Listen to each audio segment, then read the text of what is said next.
going on, everyone? Welcome back to another episode of the Bronx Muchachos podcast. This is episode 31. 31 weeks we've been doing this, brought to you by the 5 Reasons Sports Network and our latest sponsor, Lids. Got sponsored by Lids this week. So there's a great sale going on. If you go to our bio, the link in the bio in our Instagram, it's on our link tree. Free shipping, all U.S. orders. So go check it out. Go buy some stuff. All-Star games around the corner. Great sale going on there. Tonight, I'm joined by Alex. Hello. Danny and Mark are going to be a little late to handling some things on the back end at home. But tonight, we're joined by a very special guest, to me. Boo. Boo. Stop. It's all in good fun. Coming in hot it's from a great fun because, Rhode we're Island. whooping them in the standings and in the game. Coming in hot from Cumberland, Rhode Island is my cousin and good friend, Michael Pullano, who is probably the biggest Red Sox fan that I know, next to his dad, Lou, and our Uncle Dan.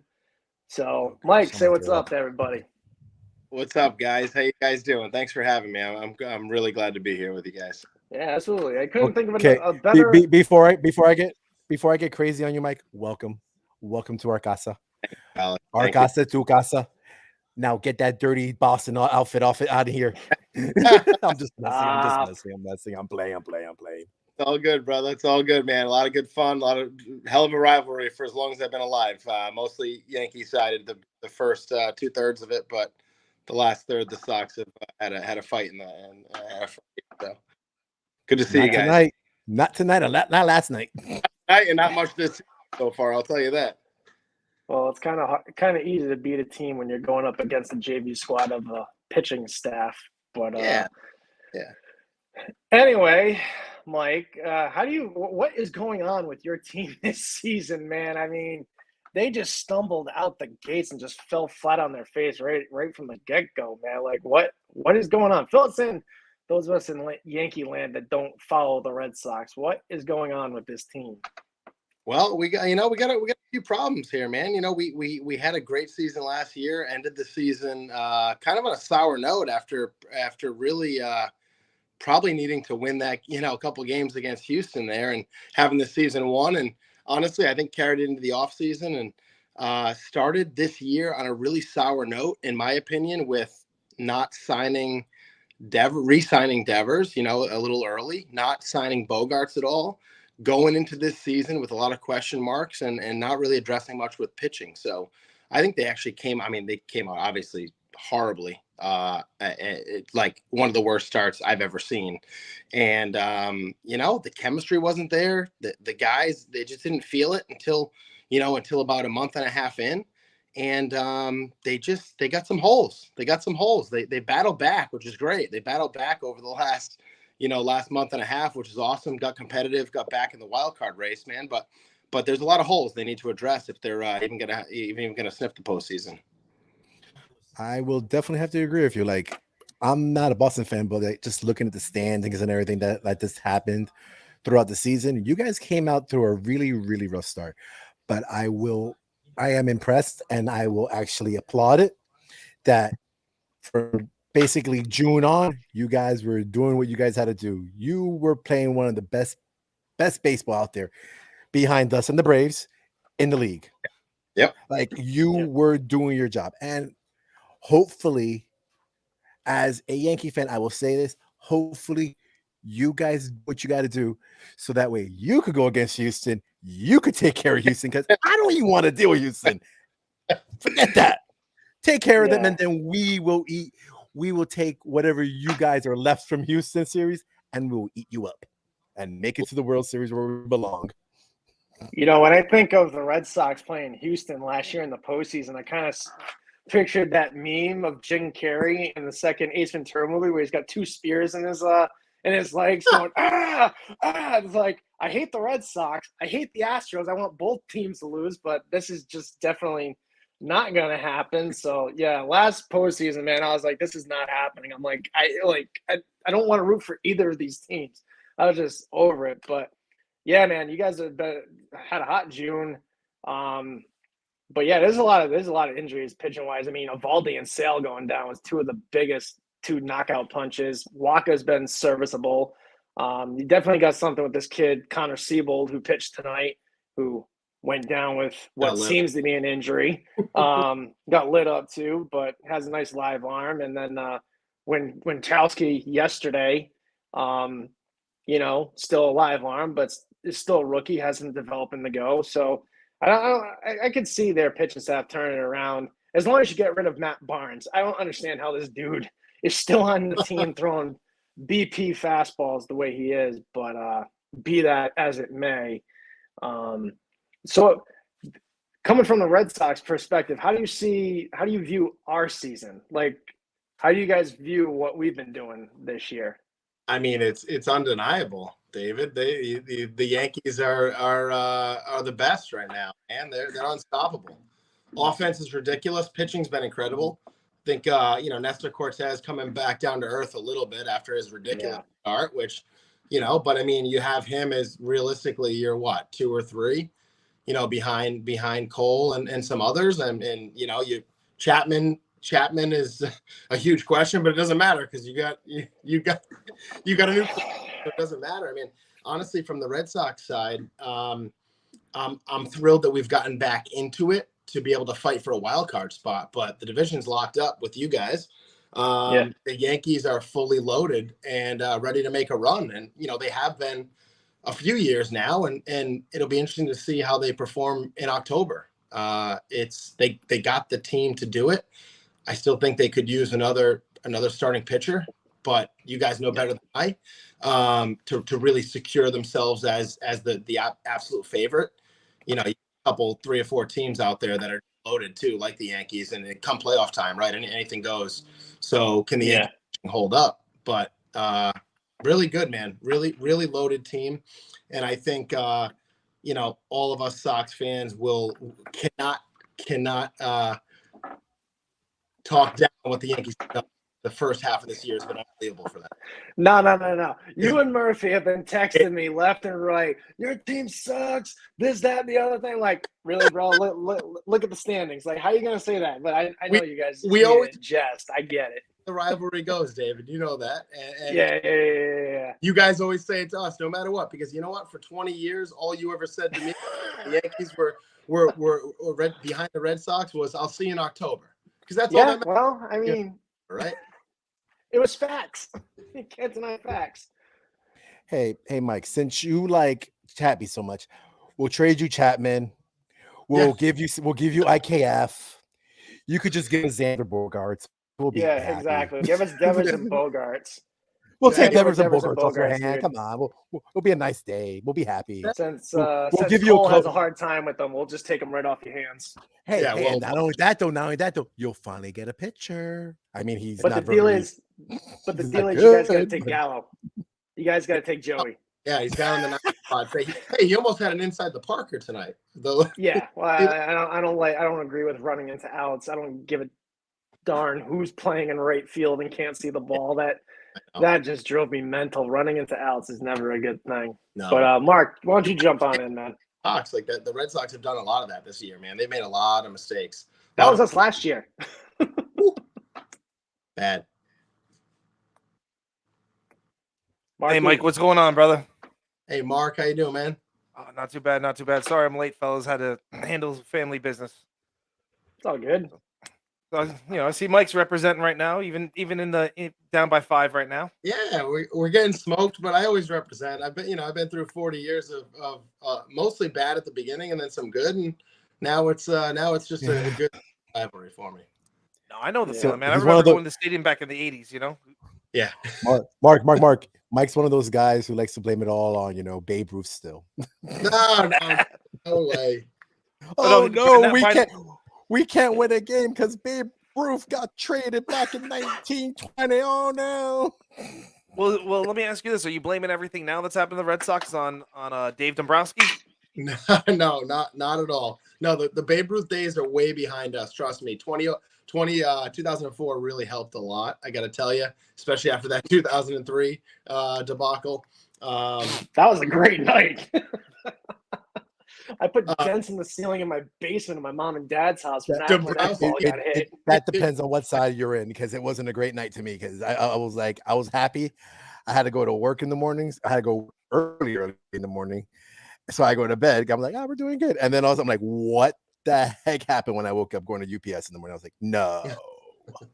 Dude, I wasn't even living in the same time zone. I was living in Hawaii in 2004 during that stuff. Oh, that's rough, man. Yeah, it's a tough life out there. So, Mike, Awesome. I gotta ask. Yeah. Outside of the obvious 2004, what are like your most memorable Yankees Red Sox moments to you outside of that horrible night in October of 04?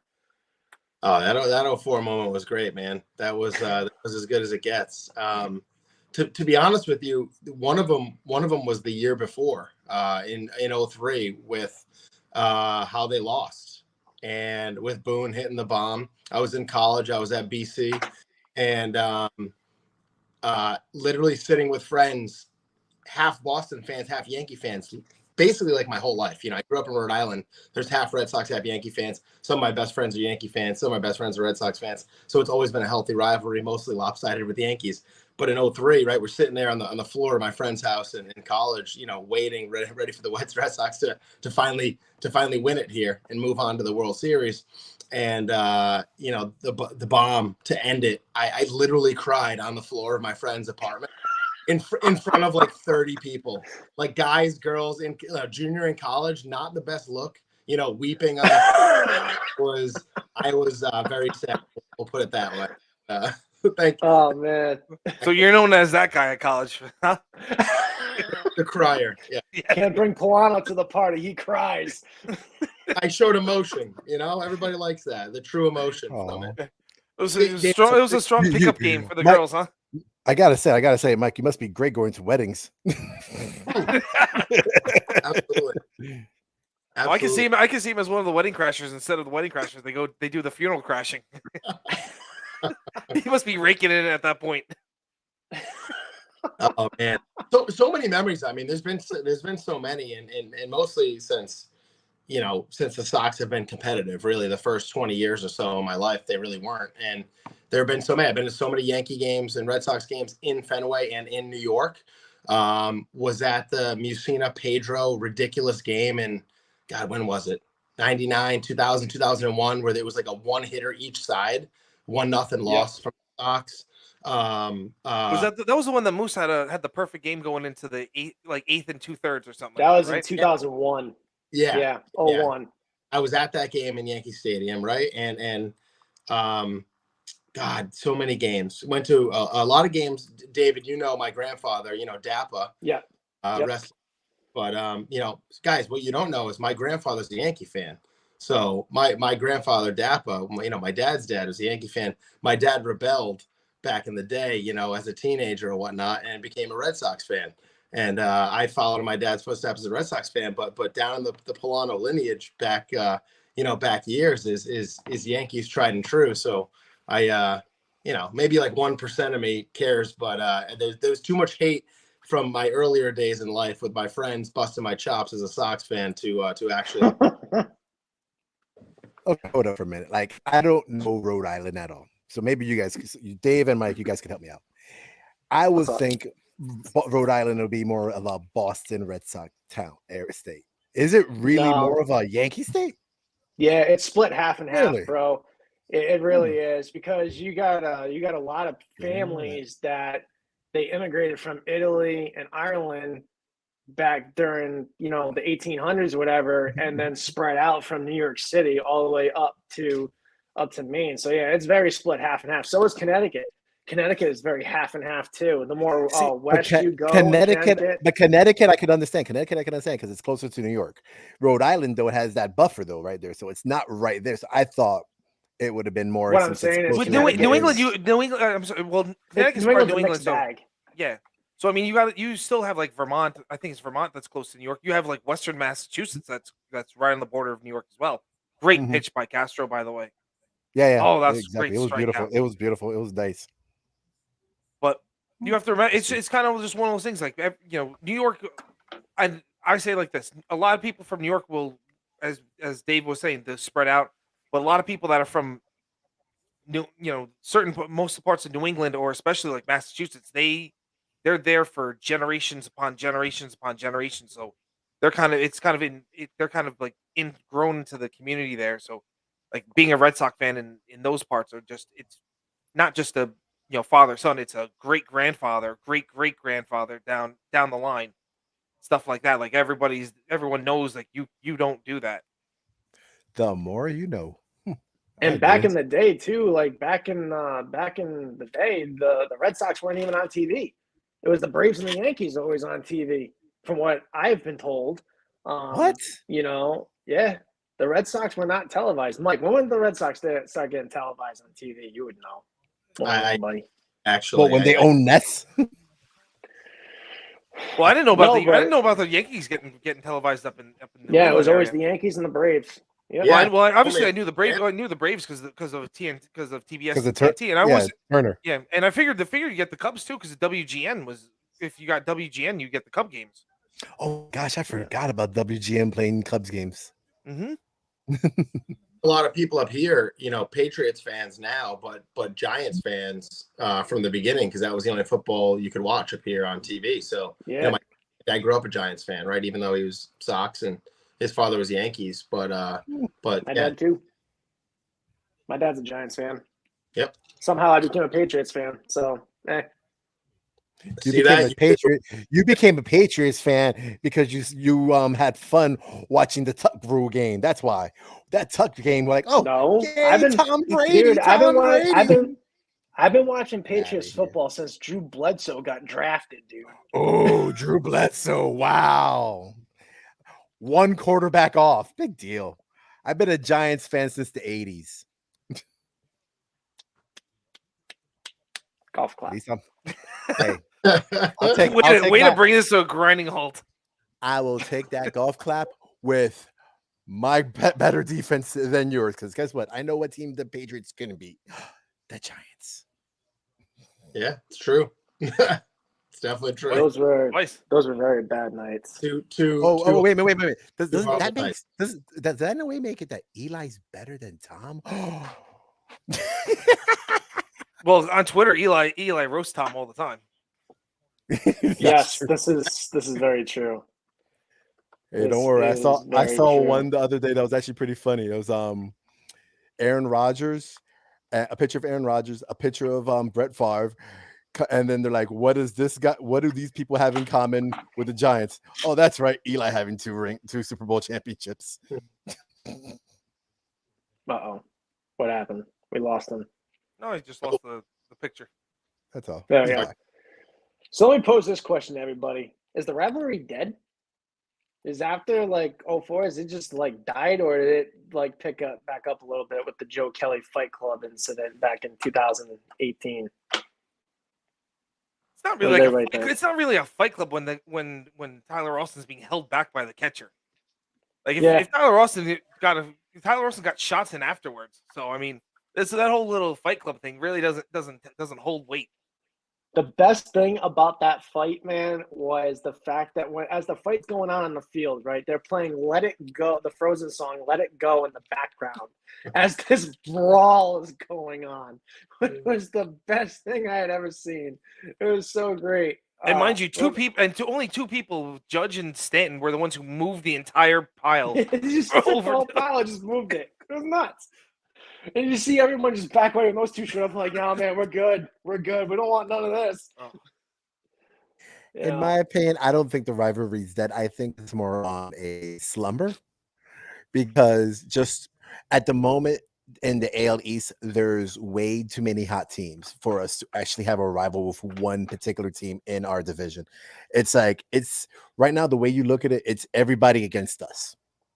Unless you're a Boston fan, that no one's against you. Sorry, buddy. Sorry, buddy. No one's really care about you right now. Except maybe the Blue Jays and the Rays. Yeah. They team race for second place right now. Exactly. That's they're all 14 plus games out, man. That's nuts. But that's the thing, though. That's why we don't have a rivalry right now. Maybe. I'm sorry, Alex. I'm going to cut you off on that. I disagree with you just because of how last year ended for us, with the Red Sox beating us in the 1-game wild card. that should reignite it all. Yeah, it should, but as of the way we've been playing, we don't need it to. Yeah, but if I'm not mistaken, with the first 3 games of the season we had post lockout was against the Red Sox. So I mean, that just starts it. It starts everything off again. Yeah, they went 2-1 against them the opening series, but I don't know. It's still there. It's still there, man. It's just not. It's muted a little bit. I think since 2004, the Sox, especially from a Boston perspective, once the Red Sox finally won, the monkeys off the back. It's like, all right, we still hate the Yankees, but a little bit less, just a little bit, slightly less. Because we finally overcame, right? And then since then have won 3 more since then, and it's been great. So I guarantee if we meet in the playoffs again, it's gonna be heated. Like it's gonna be awesome. I agree. Now, Mike, I have a question for you though. Yeah. Okay, since I'm kind of in agreement with you about the rivalry right now. It's kind of like more on a slumber, nothing going on right now. It's waiting for something to wake up the dragon. Now, what's your opinion on Houston? Oh, Houston, they're always there. That team is loaded.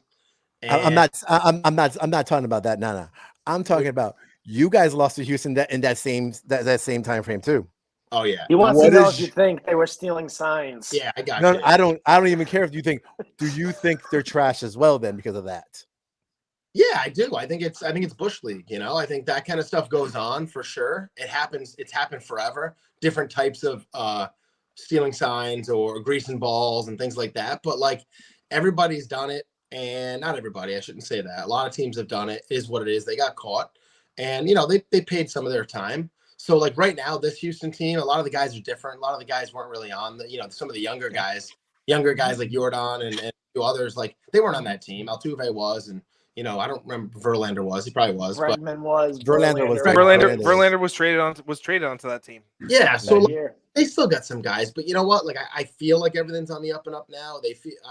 I'm actually surprised they're as good as they are because I kind of felt like the cheating made them even better. But they're pretty. But look at their division. Of course, they're going to be good, man. You got trash all in that division. It's an awful division. The Marlins could be in first place in that division. I don't know about the Orioles. Put the Cubs there. They're going to be. Put the Cubs there. They'll be in first place. Yeah, it's a terrible division. But so some of that stuff pisses me off. I'm kind of I wouldn't say I'm like a baseball purist, but it's competition. You should compete to your ability without cheating. That's just kind of the way I look at it. And anybody that cheats in any which way, it's disappointing, including Garrett Cole, Kermit. Now, not to reopen old wounds here, but I gotta ask: do you think Alex Cora brought those tactics from Houston to Boston his first year as the Red Sox manager? Did the 2018 Red Sox steal signs to roll over the league and win the World Series? In your opinion? In my opinion, no, because they haven't gotten caught. Did Your manager got suspended for a year. He was suspended from the Houston days. But they said that what the Red Sox did was not on the scale of Houston, but there was stuff that they were doing. They got caught in 2018, but it wasn't. But if you want to figure, like, the analogy I was told was that the speed limit's 55. The Red Sox did like 70 while Houston was doing like 100. 120. Yeah. You know what I'm saying? Like that was the analogy that's always been put out there. So the Red Sox were definitely doing something, and they got caught doing it. And they somehow figured signs, and the guys on second base were telling everyone. I mean, that team was just destroying everybody. Anytime there was a runner in scoring position, they were absolutely destroying. You know what I mean? For sure. Come the All-Star break, I think they'd only lost like 14 games or something ridiculous by that July.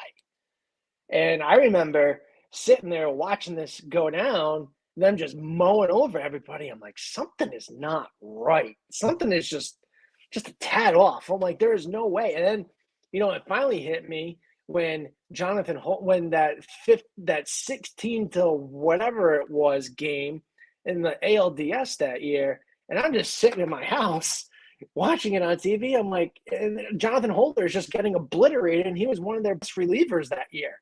He was one of their best pitchers out of the bullpen. I'm like, how is this happening? Like, this doesn't make any sense to me. Hey, listen, I don't think it was as bad as what Houston did, but there was still some funny business going on. So, there's an asterisk. But how many asterisks are we going to put on everything, right? The whole record book at asterisks. How do we know before record keeping too that this wasn't going on, and different types of we only stop with asterisks when it comes to Roger Maris? Nah, get out of here, man. Astros deserve it. Boston deserves it. Bonds deserves it. McGuire deserves it. All those bums deserve asterisks.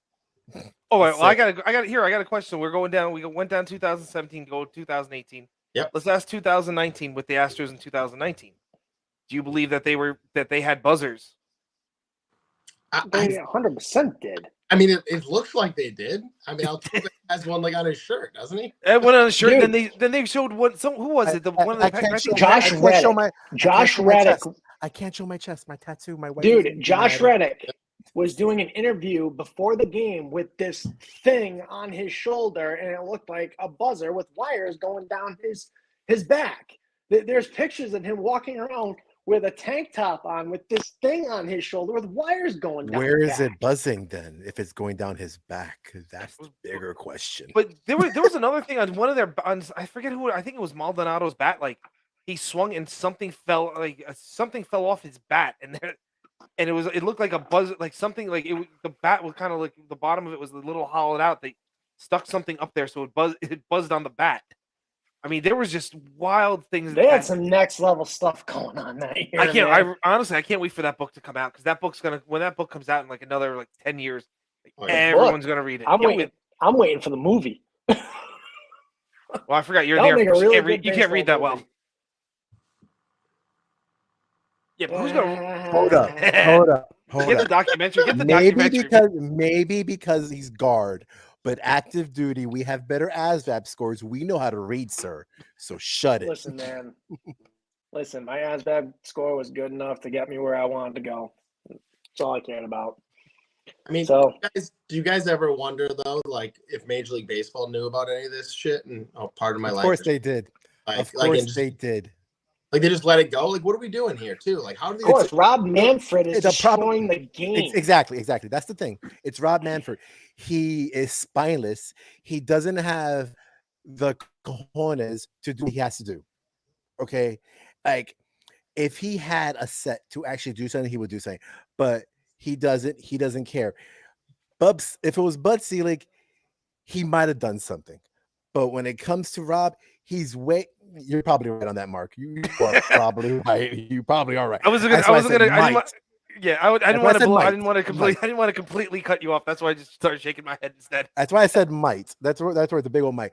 But like I said, Rob Manfred is a puppet of the owners. He doesn't really care about the game. If the majority of the ownership tells him what to do, he will do it. If they tell him to jump, he is going to ask them how high. Like all of his ideas that he's ever came up with were horrible. I hate all. The man does not belong in baseball. They need a commissioner that has a set to take care of this league and help make this league something that young people, old people, middle-aged people want to actually watch. Like, it's kind of hard to be like, okay, let me watch baseball, yet my team sucks. Well, here's the thing. Of course you said it, and that's where I got my information from, because you are the man, Mark. You're the one who taught me. I'm here to teach. Well, here's the one thing here's the problem with here's the one thing that you were saying with Manfred. He realizes that he has to appease 23 out of 30 owners. He doesn't care about appeasing all the owners. He just wants the 23, because those 23 will keep him in that job. So there's a lot. So he always had. So this lockout was a big loss for him.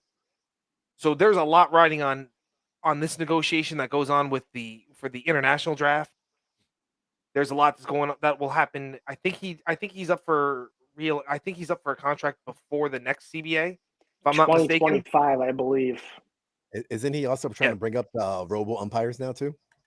He's trying to do the robo umpires. They're still trying to do. They're introducing like new tacky baseballs. I mean, they're changing everything up, right? Doing all this stuff. As long as he keeps a majority of those owners happy, he doesn't care what happens.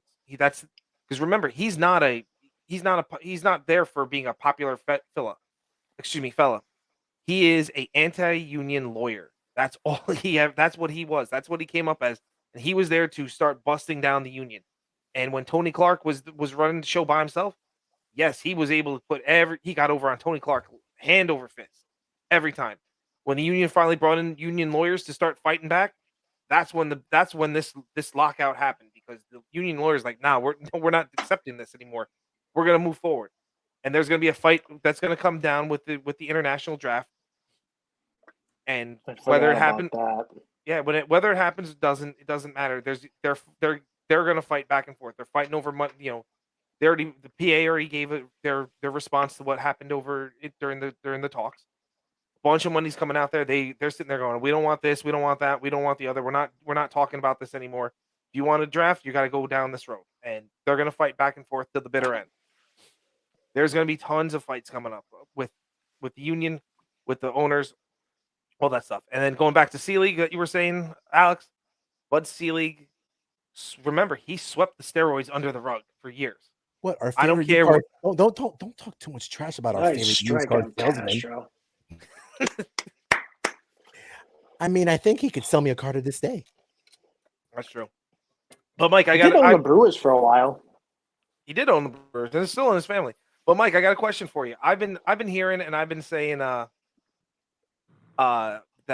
Theo Epstein is gunning for the commissioner job. What are your thoughts on that? I haven't heard that, but I would not be surprised at all. I mean, he came up as the young hot guy, and has been moving on up, right? Red Sox. Yeah, he's the Ghostbuster. Ghostbuster. Well, he works in baseball. He works for MLB right now. He's got a job with them right now. So my question is, here's my question. This is what I think would happen.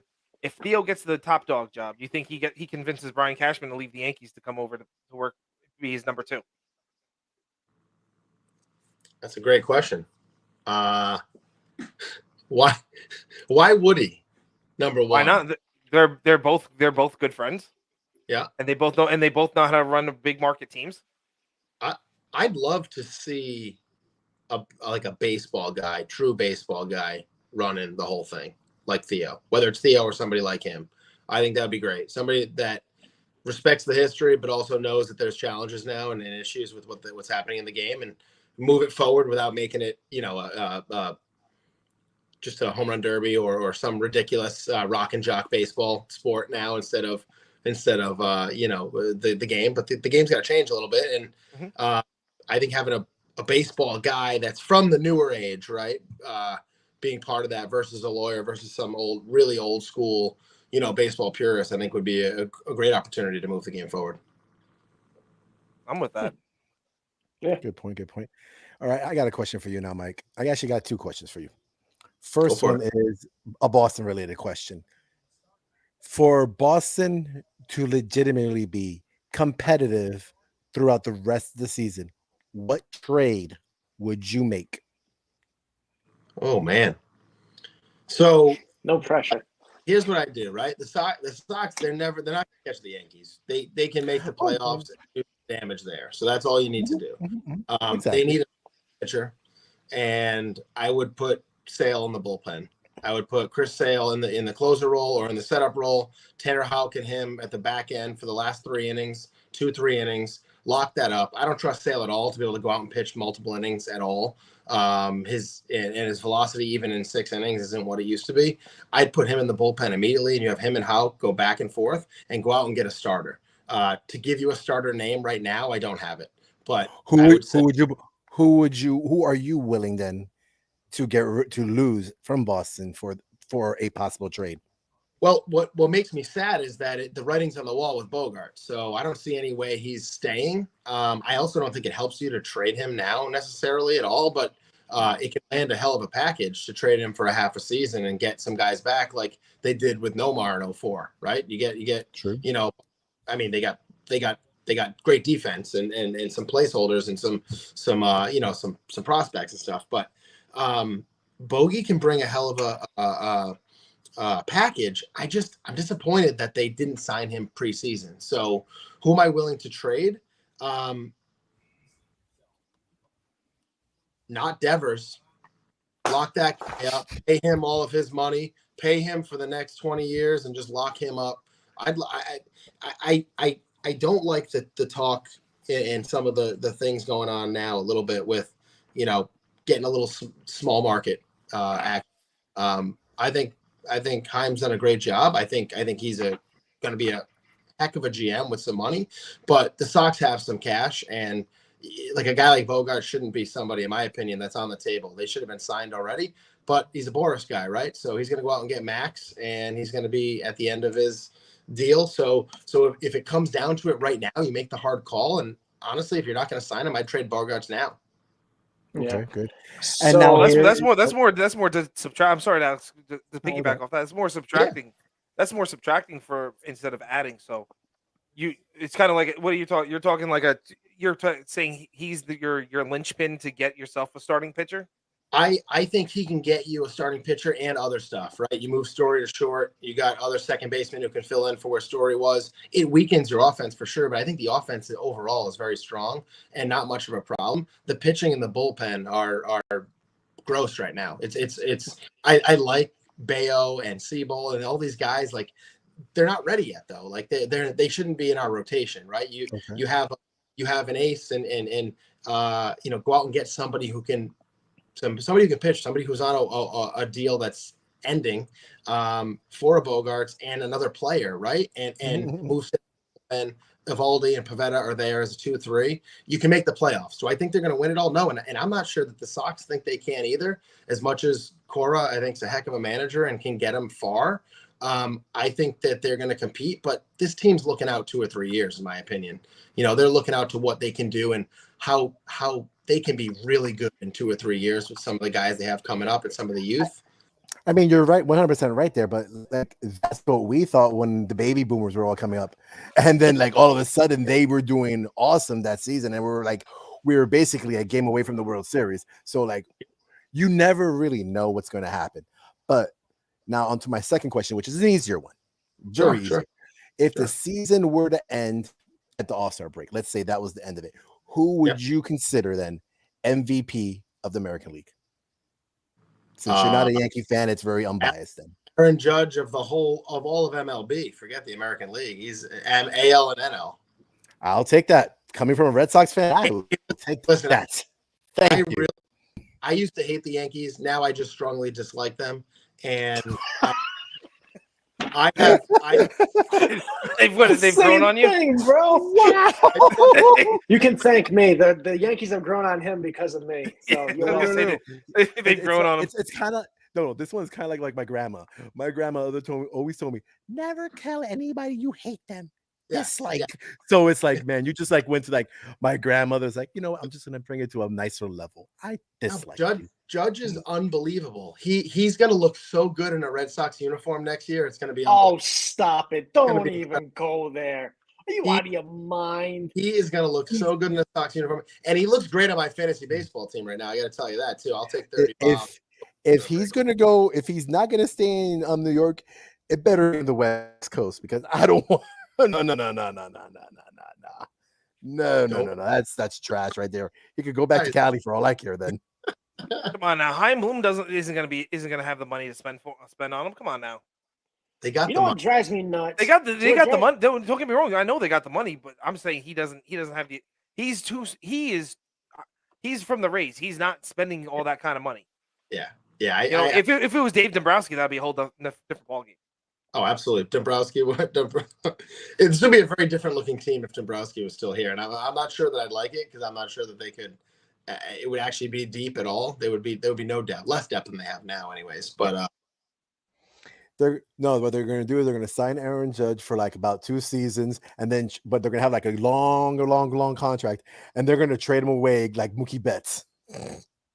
Oh God, Mookie! Don't get me started. Hey, they got a decent haul for Mookie at least, and it's again that that angered me too. Seeing Mookie go. You like the haul they got from Mookie? I felt that was underwhelming.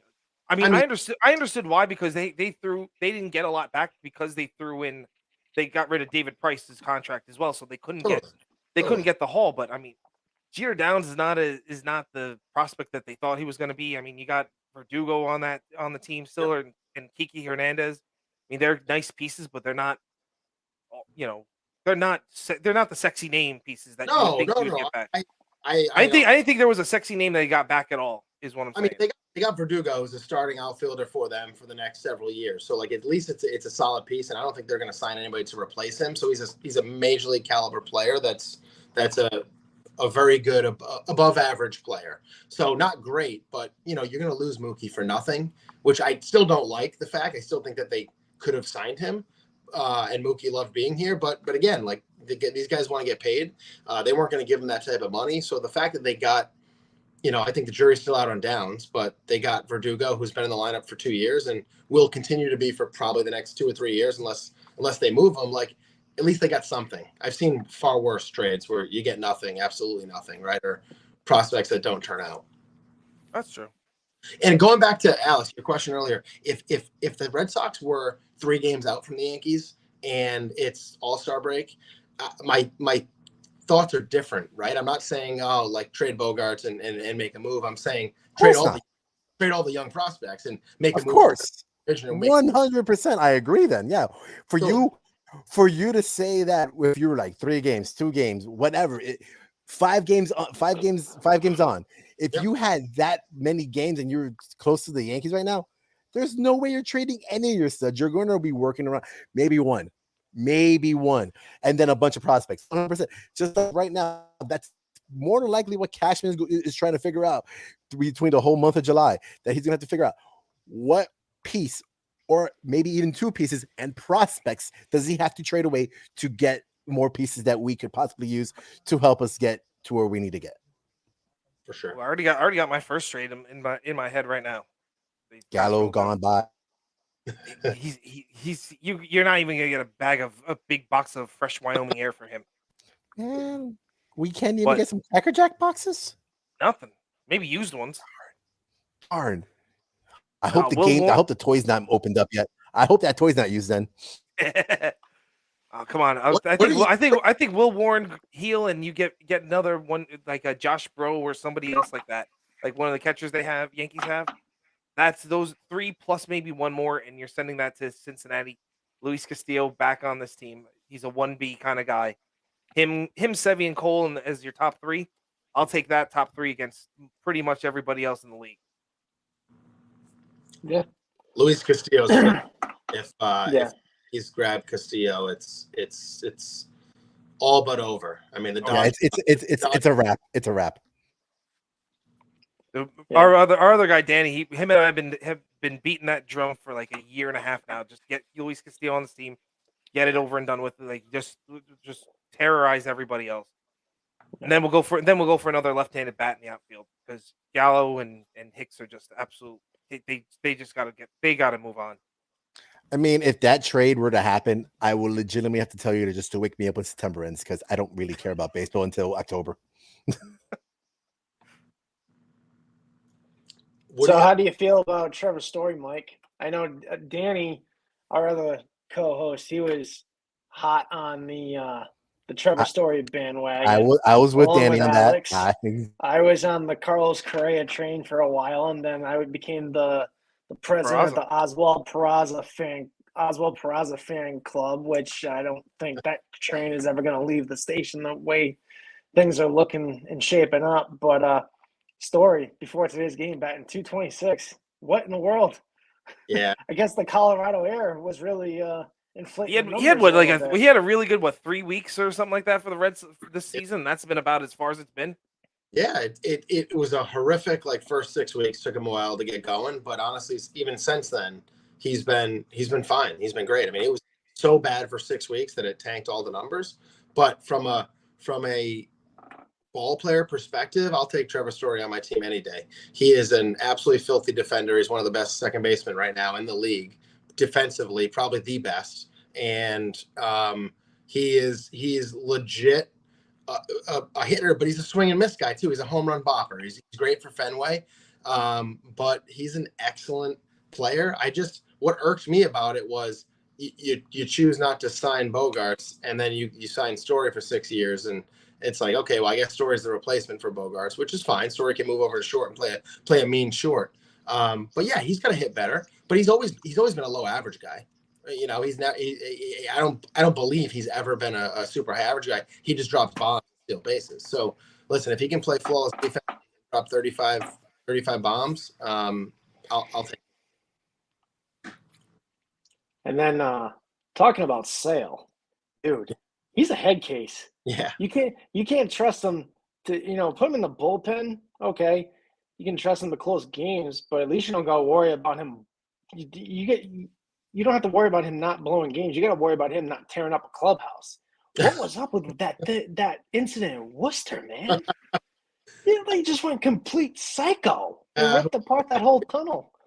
We've seen it a few times. He's a different cat. He's cut from a different cloth, and well, he definitely does like to cut cloth. The cloth was cut up in Chicago. He's got a lot of talent, but his best days are behind him. He's a head case, and you know what? That's like, utilize him for what it's worth, like for what he can give you for the rest of it, right? He had a great couple of years, helped deliver a World Series, and after that, it's like it's not the same. I mean, when you're six, how tall is he? 6'8", and something like that. 6'8", and weighs less than I do at 5'9". Like, how long can your body hold up, right? So, yeah, he's a loose cannon, he's a head case, but I don't mind that if you can control it on the mound and bring it to your pitching and get out there and intimidate guys. But he hasn't done that in a couple of years. So until he starts actually pitching well again and intimidating people, I just could care less for it. Like, get out there and pitch, and you can be whatever you want if you're coming out dominating baseball games. Yeah. How many years left does he have on that deal anyway? I don't know, 2 this year and next year, I think. All right. Well, then they still got to pay him another 10 years. The rest of the $50 million that, or 35 to 50 million that he deferred. Yeah. So. Do you think JD? You think JD Martinez sticks around? He's a free agent at the end of this year too. You guys got a bunch of free agents coming up. Big names. Bogarts is going to opt out. JD Martinez. I think Evaldi. Those three are coming off the team this year. Yeah, we'll see. I mean, it's partially disappointing because some of these guys are were just, the last few years were really good ball players that are part of the squad, but also you can see the writing on the wall that the team's going to look totally different in the next couple of years, and not just with prospects. They're going to go out and sign some guys. They may not sign the Aaron Judge that I hope for, but they're gonna sign some guys and complement with the farm system, and Dombrowski brought a World Series, and maybe Cora was signs and stuff like that, sure, but they gutted the farm system, so it took a while to even get it back to having guys that can come up and pitch, and seeing guys that come up and pitch now, and then even bats too. There's a few guys in the minors too. I know Tristan Casas. Yeah, Marcelo Myers still a ways away. You got Nick York, who I don't think he. They want him as shortstop, but I don't think he can hack it there. I think he's moving over to second base. He might, and maybe that's why you sign Story for 5 or 6 years. He moves over there. You got York, you got Jeter Downs somewhere in there. Who knows, right? Who knows what he'll do? Yeah. But you can't just rely on those guys. You got to sign Devers. You got to develop some pitching to come up from the minors. This Bayo kid didn't look great the other night, but like what he's been doing in the minors is been awesome. It looks like he's got some stuff, and a few of these other guys do too. So there's some hope, but we're two years away from being a potential juggernaut again. But not if they can get to the playoffs this year. Last year was a miracle season, to be honest with you. You get to the playoffs this year, or sniff it, and you stay in the hunt. I think in a couple of years they're really formidable and will be a force. You're right, Mike. You're right. In a couple of years, they will be a juggernaut again. The wish juggernaut. So what do you think? What do you think the number is going to be to keep Devers? Because he already turned around and said that they're $100 million off right now, and that number's just growing as we speak. Of course it is, because he's unbelievable. I understand the concerns with 10-year deals at 35, whatever it is now, the max deal he's got to make, and it'll be 40 million by next year, right? Oh yeah. Like, so meet in the middle, give him something that's going to keep him here for a while. He's so young and so good, and leading the league or second in the league in WAR. I mean, this kid is the future, and he's third now. He can move to first down the road. So like his type of deal for somebody who hasn't been injured, who's been like legit coming up through the org that they signed at some ridiculously young age. Like they had their eyes on him. I think 16, right? Yeah. So he was from the Dominican. There's not many guys you lock up, right, for 10 years. And I don't mind doing that with him. I actually hate like contracts like that, 10 years, because you still see him now and go like, how is this guy getting paid this much still? But Devers is a guy, he's young enough. I think you lock it up. I think you it's not my money, right? I come up to his number or pretty close to it and make it happen. I mean, he's a cornerstone, right? If you're not going to sign Bogey, you go out and get Devers, you lock him up and you build around him. Yeah, we're kind of in the same situation with Judge right now where, I've been saying it all off season, even into the regular season. Yeah, it's not my money, it's Hal's. But you can't let the face of your franchise walk. I mean, Xander Bogaerts been the face of the Red Sox franchise for the last, almost 10 years. Aaron Judge has been the face of the Yankees organization for the last 7, almost. You just don't let generational players like that just walk away. We were saying on this podcast, during the offseason, I would have given Judge $350 million for 8 years with 2 team options with no ifs, ands, or buts about it. And now going into this offseason, if Hal and Brian don't offer him at least $320 at 7 years with 3 team options, it's a done deal. It's game over at that point, and I will probably cry myself to sleep over it too. But something like that. It's not a Cashman thing. It's a Brian. It's not a Brian thing. It's a Hal thing. Hal's not gonna. Hal has to open up the checkbook. Yeah, you got to remember, like Hal Cashman can turn around and say, we should make this deal. We should do this deal. We should do this. But Hal's the one who's going to turn around to him and say, well, I want you to sign Judge. Give him 8 years, but guess what? It's not going to be over 275 or something. Just throw numbers out there. It's not gonna, you cannot go over 300. So you can play in wherever you want to do it however you want. You cannot go over 300. So figure it out. Yeah, that's exactly how I think. Yeah, that's how I think it's gonna that something like that plays out. I'm surprised they didn't get it done beforehand. Like I'm surprised it's even gotten this far. He's a stud. He's as good as it gets. I think they're waiting for all the money to fall off the books between Chapman and Britton and Gallo and whoever else is going to be a free agent at the end of this season. I think they're waiting for that money to fall off before they pull the trigger and re-sign him. I think he stays a Yankee. I don't see him going to the Red Sox. I don't see him going to the Mets or the Giants or the Angels or the Dodgers. I think he stays in pinstripes for the rest of his career. No, the Angels need pitching is what they need. Yeah. But what Mike was saying, the Red Sox got a lot of money coming off the books. Yankees got a lot of money coming off the books as the salary cap goes up. I mean, I think after this year we got 50 million coming off the books at least. Yeah, something like that. We got Chapman and Britton, I think are 30 right there. Then you got Green, Gallo, Tyone coming off as well. I mean, the numbers are big. And then next year we got pretty much everybody on the infield coming off the books. It's going to be a whole brand new infield with Volpe and Peraza and Cabrera. Yeah, I mean they'll probably keep Glaber because you can still keep Glaber around and he's doing well at second base. But I mean, Donaldson's done after next year. IKF is done is a free agent after next year. He's got 2 years of arbitration. Well, Rizzo, you got Rizzo also. Rizzo signed a 2-year deal. He's done his the player option after this year. He potentially can be done after that. So I mean, there's just a lot of things that are out there to move around. So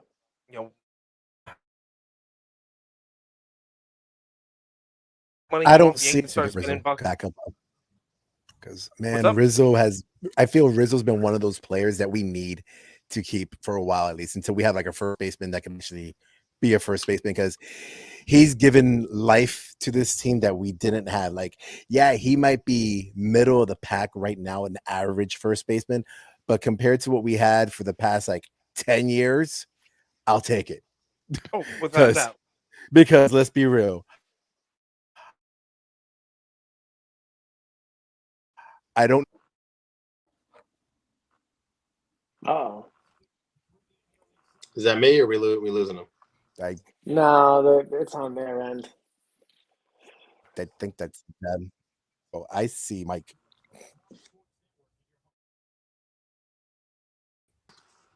But we're all back. All right. Yeah, here we are. We're all back. But yeah, sorry about that. But yeah, that's how I feel about that one. It's like till something is up that could at least be average, it's no worth. Not even like even if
All right. Well, sorry to everybody. We had a little bit of technical difficulty. I think the Astros or the Red Sox might have hacked into our network and crashed our StreamYard. So, yeah. Man. Well, that was because Mike turned around and said that he only strongly dislikes the Yankees instead strongly of dislikes the Yankees. Hey, but yeah, we're back up. It's all good. It's all good. Maybe it was the Mets. Who knows? You know, they're a little upset too. Yeah, I can see that. Hey, Mike, what's up with the Red Sox not spending money when they own the Pittsburgh Penguins, a race car team, a soccer team in Europe? Yeah. John Henry's not hurting for money. So what's the deal? That's the problem, David. They own too many things. John Henry's diversified his portfolio quite a bit, and the Red Sox are just one piece of it. Especially after you own the Marlins too. He's really branched out since then. Yeah. So remember how I was making a strong case for Lucas Litke to get DFA'd? He's now got the bases loaded with 2 outs in the bottom of the 6th. No, he got out of it. He got out of that. He's out of that, buddy. You're way lagging. We're in the top of the 7th right now. It's maybe 2 Hicks is up. Maybe your internet was the problem, David. No. I mean, my internet has been the problem. Xfinity's been having problems down here. You can't get everything, man. You know, it's nice and warm down there. You can't get it all. It is piping hot down here, cuz. Let me tell you. Oh, it is. I'm thinking about jumping in the pool. I love it. Did anybody let Danny on? Hold on. It's been fun, guys. Thanks for having me. I appreciate it. Anytime. A lot of fun. Yeah. Anytime, brother. Anytime, cuz. Anytime. And I'm proud of you Mike, guys. before 30 episodes in. 30 episodes in. You guys are, getting picked up by a group here, and I'm proud to see you guys keep on moving up. Keep up the great work. We're keeping on. Unmute yourself, Alex. I realize that right now. And for you being a Boston fan, we got to thank you for you listening to us and supporting us. Absolutely. He will be listening now. Exactly. Why wouldn't he want to listen to himself? Come on. See, he's got a lot of Yankee fans up there. Now he can go boots on the ground for us up there. Yeah, we a ton of friends. Dude, it was brutal living up here as a Red Sox fan from '96 to 2000 in high school. Those are my 4 years of high school. It was absolutely brutal when half of my friends are Yankee fans, and it's just Yankees taking the Sox to Pound Town every single night. Danny, ladies and gentlemen, welcome. Danny is here now. It's a full Danny, room. this is Mike. Mike, this is Danny. What's up, Danny? Good? How you doing, man? Danny, we'll let you have the floor and just go crazy with it. Go ahead. Dude. It's speed date. Danny's speed date time. Speed day. You know what? I feel like I'm just put on the spot right now, and I have no idea what to say. Just go with what your heart says, Danny. 9-5. Danny, just go with whatever your heart says. Just go with your heart. Yeah, I'm just happy right now. You know, Yankees are doing well. Well, anything happens in Fenway. You know, a 4-run lead in Fenway is like a 1-run lead anywhere else. So yeah. We don't have to worry about Dave Roberts stealing second base tonight, so I think we're safe. Thank God. Could turn into a softball game here tonight, you know. Yeah. I felt like with that Story at bat and Licky, that was a good spot for Story to have his Red Sox moment, and then he popped up. Love to see that. So, it's a good thing we didn't sign him. Yeah. Oh, yeah. You know, I was all on board that train. We know you were. You were the conductor of the train. Who you kidding? Yeah, I mean, if you look at the defensive run saved, he's tops as a second baseman. Obviously, he's not going to do the same thing defensively as shortstop, but the offensive numbers are coming around. 12 home runs, 12 or 13 home runs, 50-plus RBIs. He's doing it. You know, he's doing his thing over there. So I just wouldn't do the 6 years. I just wouldn't. I would like a short-term deal with him. Yeah, same. Well, happy to have him though. Rough first 6 weeks, but he's come along nicely, and yeah, most of it was in a 2-week stretch. But as you mentioned, Danny, his defense has been unbelievable. So we'll take it. Yeah. Not everybody can come over from the Rockies and be DJ LeMahieu in their first year. So yeah. We'll see what happens there, next year with Story. His name is not DJ no more. It's Mr. Utility because that's all he is. Dude, I almost want to just put him at shortstop to see what he can do. He can play first, second, third. No. Put him at shortstop. No. I like what is going on right now. Let him be a utility player. He is the king of that right now. We don't got to worry about it. I'm not saying do it during the regular season, right? Need something to see in spring training where the games don't matter. It'd be interesting to see. He's athletic enough. That's what shifts are for, and that's the only place he'll be. That's the only time he'll be out in the 6 hole. And that's going to be gone next year. Woohoo! Exactly. So Gallo's Joey gonna Gallo, be a 300 hitter. Gallo might bat 200 next year with the shift being gone. Yeah. So no. So who's in right field 220.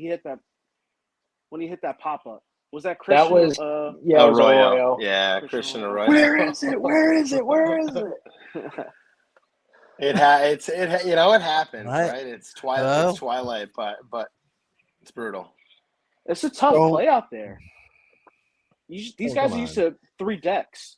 When you got a 2-decker, and like Michael said, it's twilight. That's a tough ball to see up there. And Gallo hits it like a mile high. Danny, please stop it. You're giving excuses for them.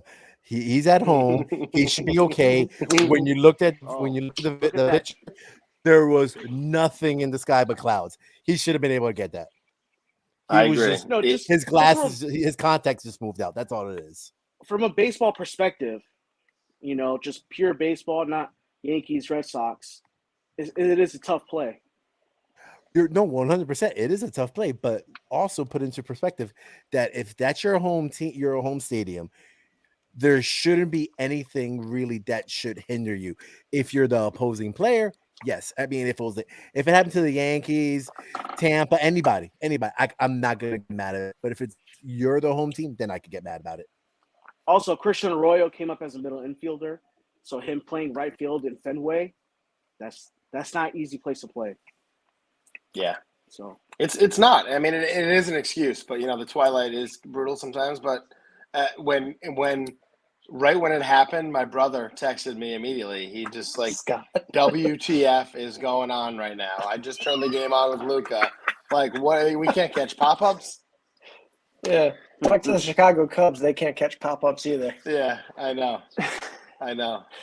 That was funny watching that game where they dropped the ball in the infield and they're like, all Yankees fans think everything's a home run. It's like, yeah, well, you guys think everything's a routine pop fly until you drop one. So don't worry right now. Don't worry. They can't even throw to first base right now. Yeah. Yeah. Marlon doing small ball, that's nice to see. And them throwing it away, that's perfect. Man, I'm hoping for a 4-game sweep out of this. I really am. That'd just be just the knockout punch. No, it's gonna be a sweep. Who's pitching for us tomorrow? Either Monty or Sevy. No, Sevy Sevy pitched before Cole. So yeah, it's either Monty or Tyone. It's gotta be Monty because Tyone pitched before Sevy. Right. Yeah. So. Yeah. So Tyone gets the Sunday game. Night. That's a game for the Red Sox to take advantage because Monty Tyone has not pitched well as of late. Yeah, Monty tomorrow, Tyone Sunday night. Waka's pitching for you guys tomorrow, right? Pavetta. No, Waka just got put on the 15-day IL. Thank God. He owns the Yankees for whatever reason. I don't know how he does, to be honest with you. I don't get it. I'm sorry, but every time I hear the name Waka, I start thinking of Fozzie Bear. Fozzie Bear, baby. Waka. That was the thing. He was in St. Louis. Yeah, David Scott's going to the game with Luca on Sunday night in Boston, so that'll be good. We went in 2019 when I was on leave from Alaska, and the way the story is, so it was kind of wild. So I had a friend of mine that works as a Little Hicks getting a stolen base on them. Look at that, stealing third. That's Marwin. Yeah. That's Marwin. No, that's Marwin. Yeah. No, Marwin's up the Hicks bat. scored already. No, it isn't. Hicks, it's DJ. You guys, everybody's at all different times. Yeah. Yeah. Right. Oh, yes. I'm far behind right now. Yeah, I see what I see what's going on here. Mark's hitting the live button right now. Yeah, I gotta figure out this live button crap. So we had tickets in center field, but a buddy of mine, shout out to my buddy Darren for this hookup. So I was home on leave. We went to the game, had seats in center field for $95, and then my buddy was a bartender there, and he ended up getting our seats upgraded to the seats just over home plate at the Sam Adams Pavilion deck. So it was pretty nice to watch the fourth through the ninth inning, courtesy of his boss. Shout out to that person as well. It was great. It was a great night. First time ever being in Fenway too. It was pretty remarkable being at one of the oldest ballparks in the country. So, Mike, let me ask you: outside of going to baseball games, what's your most memorable moment at Fenway? Outside of going to baseball games, or you can even include baseball games too, if you want. Yeah. I've been to a couple concerts there, but Pearl Jam was awesome seeing them at Fenway. But there's not even a question to what the number one moment at Fenway was for me, and it was the '99 All-Star game. I went with my dad. Yeah, my dad. One of my dad's best friends had 4 tickets. Cool. It was unbelievable. We sat like 6th row, right behind Matt Damon and Ben Affleck, and sat there, watched Ted Williams get wheeled out, right, and then watch Pedro friggin' mow down the first 2 innings.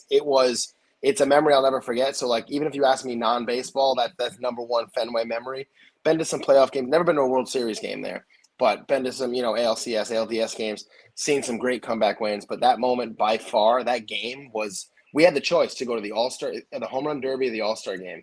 And my dad was surprised I picked the All-Star game. But I'm like, no, I want to see the whole game. I want to see all the guys play. It's cool as a 17-year-old, like the Home Run Derby is pretty unbelievable. But I'm so happy I went and witnessed that. I mean, that's an All-Star game that people talk about all the time. I don't know, because if I had a choice between All-Star, I think I would probably do the same pick as you, because the Home Run Derby is great. Like, I do enjoy watching the Home Run Derby even to this day, but I kind of rather watch it because, like, everyone's just, even especially if you're in the outfield, everyone's gonna try to crowd with you, blah blah blah, to get those. Totally. I got PTSD. I don't need all those people on top of me. I'm happier watching it in my house on my TV, and I'm okay. Like, I miss the times of hearing Chris Berman going back. I'm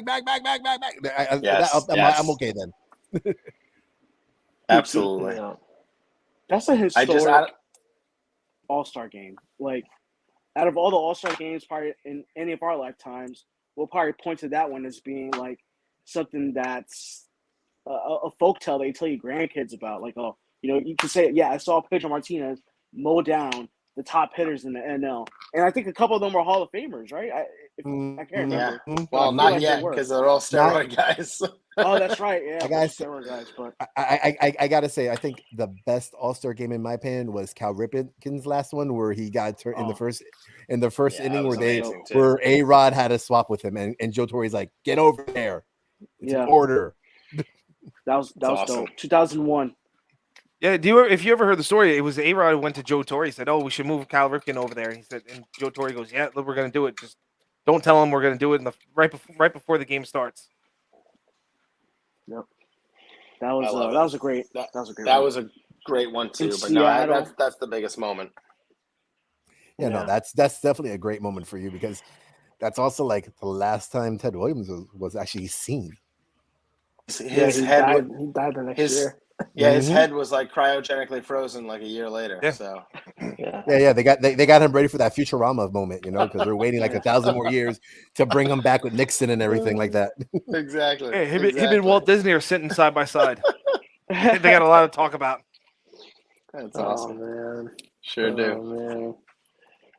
Man. Well, I think that's gonna about do it for us tonight. Sorry to everybody for the little technical glitch that we had for about 5 minutes there.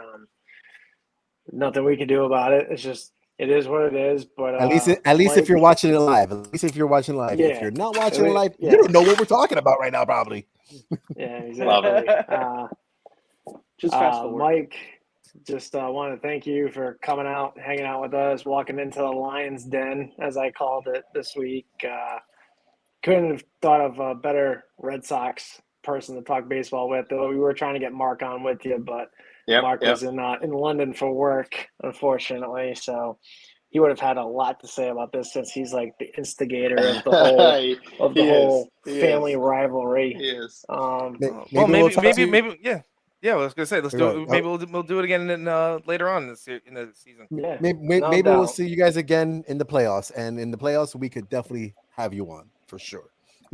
Listen, guys, it's been an absolute pleasure. Right in front of the firing squad. But you guys are all good dudes. It wasn't that bad. No, it wasn't bad at all. You guys are all good dudes and respectful, and honestly, I had a lot of fun being here. So, thanks for asking me. It was a lot of fun. I've only done a couple little podcasts. I had a lot of fun doing this with you guys. Absolutely. So, it makes it even better that the Red Sox are losing the Yankees today too. Yeah, I know. I texted David like an hour before the show with just a vomit emoji because Donaldson hit another 3-run bomb. Yeah, I was out at the time. I was out running to the store at the time. I didn't know what he was talking about. I'm like, what are you sick? You backing out of this? I'm like, don't make me look bad. I'm not backing out. Back out of this. He's it would have been a little easier. Just hit a home run. I was like, oh. Well, cool. It would have been a little easier if the Sox, were within 3 to 5 games and they weren't just getting pounded by the Yankees. But hey, listen, I'll come on win or lose, guys. I love to be a part of it. I love talking baseball. Well, you're welcome back anytime, cousin. Great job. You are allowed back on. We give you the okay. And good luck to you guys. Seriously, 30 episodes in, you guys are crushing it. I know you just picked up now from another group, and honestly, to the moon. Hopefully, you guys keep rocking it and realize whatever dreams you guys have. Yeah, well, we're just getting started. We haven't even hit the potential of where we want to go yet, but we're getting there. Hey, so, Dave, you want to do us a favor and remind all of our listeners about that promo code? All right. So shout out to Lids for sponsoring us. We got the word this week that we're now sponsored by Lids with their affiliate program. If you go to the link in our bio on our Instagram to our link tree, it's the top link there. It's Lids FS, free shipping. It's good for today, and then tomorrow there'll be another sale. So All-Star game is coming around. The playoffs are coming around. Hopefully we make some money when the Yankees win the World Series this year, and we sell a bunch of World Series merch. That'd be great. So we can all rock it at the parade when that happens. Yeah, whatever, whatever, bro. Forget that. We'll go to the parade, then we'll go straight by Mike's house after that. Yeah. Actually, actually, we'll go to his brother's house. We'll go to Scott's house. Scott's got the pool now. So yeah. I'm not going to no pool in October. Be a little cold for that one, bro. It's heated in my house in October. No. It's heated. It's heated. It's nice and warm. Yeah, Scott's got a heated saltwater fiberglass pool. It's crazy. It's crazy. Shout out to 5 Reasons for bringing us on board with them. Thank you to Ethan Skolnick and Joe Fasaro for this amazing opportunity again. This is our second episode under that umbrella, and just can't wait to see how this partnership develops and flourishes going forward. Also, shout out to our international audience, everybody listening in the United States, Puerto Rico, Mexico, the Bahamas, Canada, Germany, Spain, France, Brazil, Australia, Chile. You guys are awesome. We actually have people accessing our link tree in Israel, the Philippines this week, so shout out to you guys as well. For Mark, Danny, Alex, and Mike, this is David, Bronx Muchachos, signing off. Have a good week, everybody. Later, everybody. Night all. See you guys. Go Yankees. Adios. 1:22:05. Minus about 5 minutes. Yeah. I'm sure we could get that redacted from the pod. Oh yeah. Dave. I Dave will take. Dave. Sorry, Manny will take care of all that. Yeah. Thor: Love and Thunder is pretty cool. Alex, I know you're a big Marvel guy. Yeah, I'm still gonna probably wait for it to go on streaming because you know what, I'm not. If I'm spending money on Disney Plus, I'd rather just wait for it then. I mean, I'm not one, but I like the inner Jew inside of me anyway. I feel you. All right, Licky. Licky's done well since you wants to DFA him, Dave. I mean, at one point in time, he was the odd man out. That's for sure. But he's been pitching a lot better. Well, all right, gentlemen. I'm going to log off for the night. I got to deal with some stuff anyway. All right. And this game See you is later. over. And this game, in my opinion, is over. Yep. Top of the eighth. Top of the eighth. Yankees up 10-5. I don't feel good ever. Manny,